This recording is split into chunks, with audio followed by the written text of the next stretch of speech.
Welcome back to Seasons, a YouTube devotional that corresponds with my book by the same title.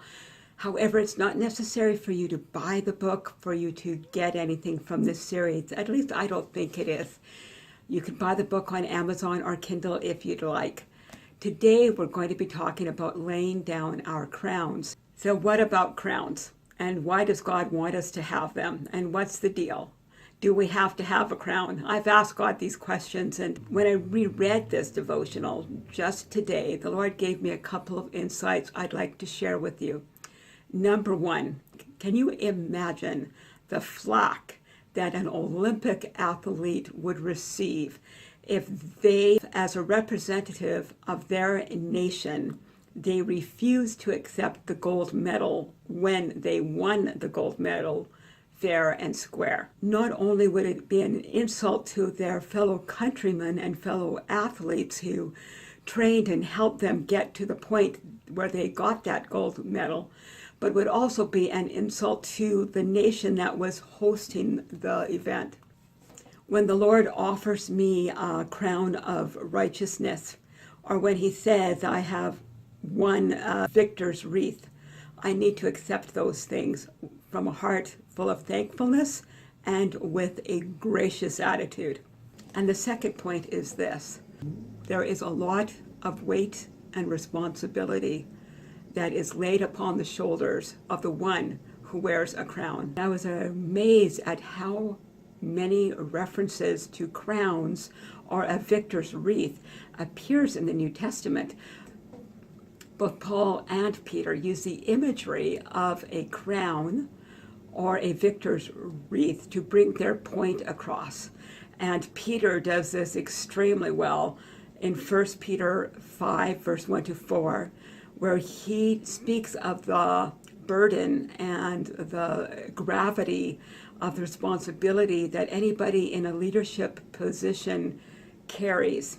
I do believe, I'm not absolutely sure about this, but this verse that I'm about to read is one that kings and queens have been asked to meditate upon before their coronation. I'm going to read from the Amplified Version, and I'm doing that on purpose because I want you to feel the weight of Peter's words. 1 Peter 5, verse 1 to 4.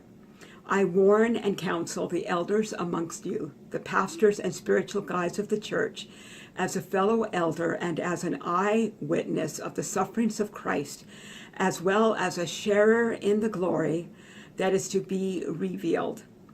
Tend, nurture, guard, guide, and fold the flock of God that is your responsibility, not by coercion or constraint, but willingly, not dishonorably motivated by the advantages and profits belonging to the office, but eagerly and cheerfully, not domineering as arrogant and overbearing persons over those in your charge, but being examples, patterns and models of Christian living to the flock, the congregation.